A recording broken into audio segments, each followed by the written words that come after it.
अस्सलाम वालेकुम भाइयों। आज की वीडियो में हम सजदे के बारे में बात करते हैं। मुसलमानों का दावा ये है कि सजदे का मतलब जैसे कुरान में इस्तेमाल हुआ है वो ये है कि अपनी पेशानी ज़मीन पर रगड़ो। और वो ये गौर नहीं करते कि बुत परस्त लोग भी यही करते हैं। तो पहले मैं आपको एक वीडियो दिखाना चाहा था जिसमें एक हिंदू को दिखाया जा रहा है कि वो जो अपनी पूजा पाठ कर रहा है तो वो कैसे कर रहा है, और आप वो एक्शन को गौर से देखें। प्रथम दोनों हाथ जोड़कर नमस्कार की मुद्रा में सीधे खड़े रहें। इसके उपरांत कमर से सामने झुके व दोनों हथेलियां भूमि पर सीधी रखें। दाहिना चरण तानकर पीछे की ओर सीधा लंबा करें। तदुपरांत बायां चरण तानकर पीछे की ओर सीधा लंबा करें। हाथों को मोड़कर मस्तक, नाक, छाती, हाथ, घुटने व पैरों के उंगलियों के अग्रभाग का भूमि को स्पर्श हो इस प्रकार लेट जाएं। इस समय नेत्र बंद हो। इस प्रकार की स्थिति में मन से भावपूर्वक नमस्कार करें। साथ ही वाणी से नमस्कार का उच्चारण करें। नमस्कार पूर्ण होने पर खड़े होकर अनाहत चक्र पर हाथ रख नमस्कार करें। चलें, तो ये जो है ये काम जो हो रहा है, जो बुत परस्त कर रहे हैं, वो उसी तरह की चीज़ जो है वो मुसलमान करते हैं। और आप यहाँ कहेंगे कि भाई ये तो जो है वो एक बुत की तरफ करके ये कर रहा है, और हम जो है वो तो काबे की तरफ करते हैं। तो काबा भी असल में बुत है। ये अरबियों का बुत था जो अभी तक वो उसकी पूजा पाठ कर रहे हैं। कुरान का इससे कोई ताल्लुक नहीं है, लेना देना नहीं है। और मैंने लास्ट वीडियो में इसके बारे में बात की थी कि खुदा अगर असल में है क्या। और वैसे भी खुदा का चेहरा तो हर तरफ है, जहाँ भी आप मुड़े वहाँ वो है। तो फिर जाहिर सी बात है किसी ख़ास डायरेक्शन में, किसी ख़ास रुख में जाके जो है अगर आप ये सब एक्शंस करते हैं तो वो तो कोई सेंस ही नहीं बनता कुरान के हिसाब से। और दूसरी बात ये है कि जब आदम को बनाया और फरिश्तों को हुक्म दिया कि सजदा करो उसको, तो उसका मतलब ये नहीं था कि तुम जो है वो अपनी पेशानियाँ रगड़ो। ज़ाहिर सी बात है फ़रिश्ते तो इंसानों की तरह नहीं बने।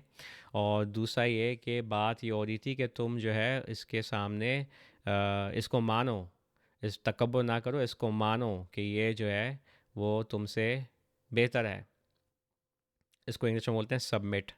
तो इस सेंस में बात हो रही है कुरान में इस लफ्ज़ सजदा की। और इंशाल्लाह मैं अभी जाके इसमें कुरान में आपको आयत दिखाता हूँ जहाँ ये लफ्ज़ इस्तेमाल हुआ है, और आप देख लेंगे कि इसका मतलब जो है वो पेशानी रगड़ना नहीं है।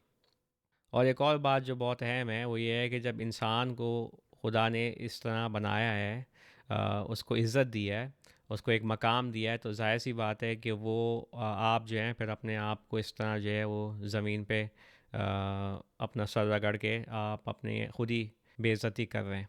और मैं जैसे कह रहा हूँ फिर से कि ये बुत परस्तों के काम है। तो जब बुत परस्त अगर इस तरह की चीज़ कर रहे हैं तो फिर तो आपको वो चीज़ करनी है ही नहीं। तो ख़ैर मैं आपको चाह रहा था कि जाके कुरान में आयत दिखाऊं जहाँ ये लफ्ज़ इस्तेमाल हुआ है, क्योंकि मुसलमानों ने किया ये है कि उन्होंने कुरान के लफ्ज़ों के मानी बदल दिए हैं। क्योंकि वो जो अरब जो कौम थी वो तो थी बुत परस्त। तो वो जो है अपनी अब्बा अजदाद की जो उनको चीज़ें वैसे मिली हैं और जो हरकतें वो कर रहे थे उनसे तो वो बाज नहीं आए। तो फिर वो जाके उन्होंने कुरान में इन लफ्ज़ों के मानी बदले, सजदा के, रुकू के, सलात के, और जो अहम लफ्ज़ हैं। और उन्होंने जो है वो अपने जो जो चीज़ें जो वो कर रहे थे उसको जस्टिफाई करने के लिए किया। लेकिन खुदा के लफ्ज़ों को तो कोई नहीं बदल सकता। तो जाहिर सी बात है वो कुरान को तो बदल नहीं पाए। तो हम जाके कुरान में जो है इस लफ्ज़ को वापस ढूंढते हैं कि भाई इसका मतलब है क्या, कुरान इसको किस तरह इस्तेमाल कर रहा है। तो मेरी उम्मीद ये है कि आप जाके ख़ुद इस चीज़ को इन्वेस्टिगेट करेंगे, और जो आपको वरसे में जो चीज़ मिली है, जो इस्लाम है जिसमें ये आपको इस तरह की चीज़ें मिलती हैं, आप उनसे बाज आ जाएंगे। तो चलें हम लोग शुरू करते हैं। ये कुरान उर्दू तर्जुमा डॉट कॉम है। ये एक वेबसाइट है जहाँ मैं अपनी कुरान ट्रांसलेशन जो है जैसे जैसे मैं उसको मुकम्मल कर रहा हूँ मैं उसको पब्लिश कर रहा हूँ। और इसमें एक फ़ंक्शन है जिसमें आप जाके सर्च कर सकते हैं रूट्स पे, क्योंकि कुरान में जो अरबी है, वैसे अरबी इन जनरल जो है, जो जिसकी उसकी बेसिस होती है जड़, वो जड़ पे बनती है।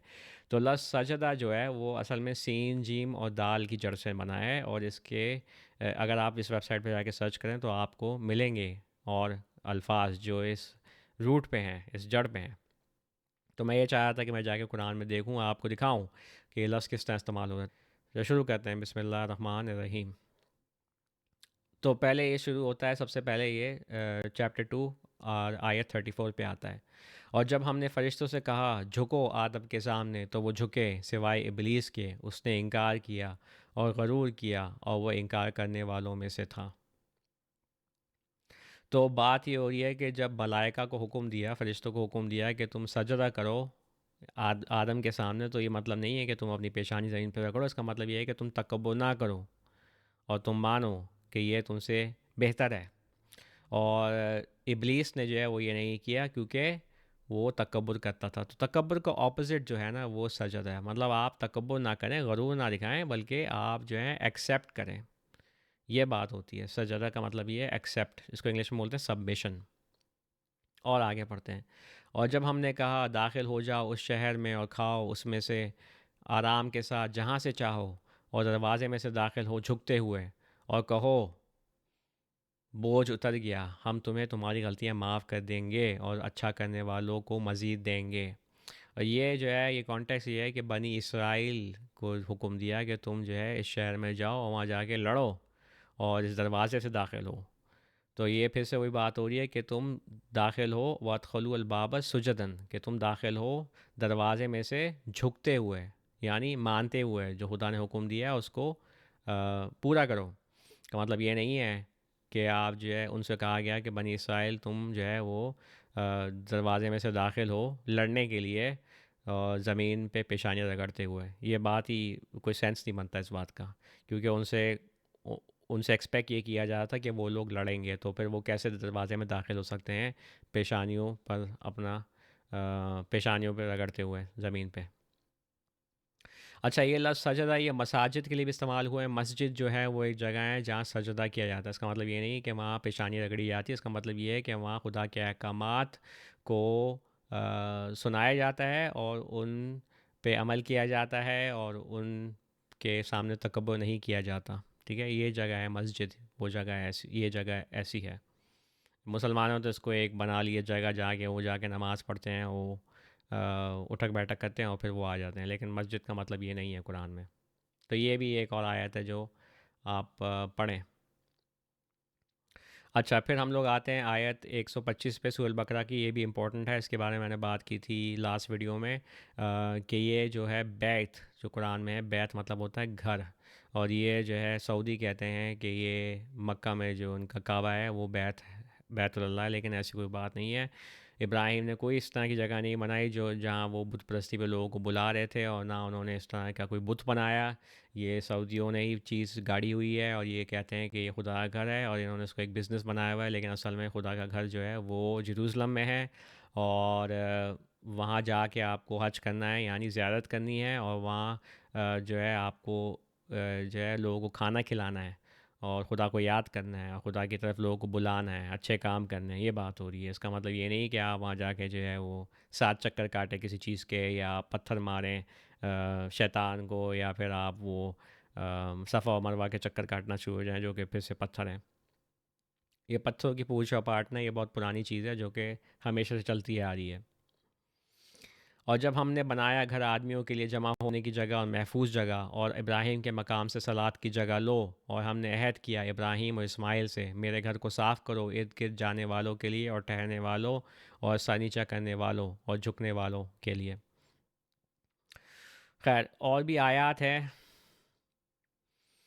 मैं जाहिर सी बात है ये सारों के थ्रू तो नहीं जाऊंगा, लेकिन मैं इंकरेज करूंगा आपको, अगर आप वाकई में जानना चाहते हैं कि कुरान ये लफ्ज़ को कैसे इस्तेमाल कर रहा है और असल में लफ्ज़ सजदा क्या है, इसका मतलब क्या है, तो फिर आप जाके इसको स्टडी करें, देखें क्या बात हो रही है।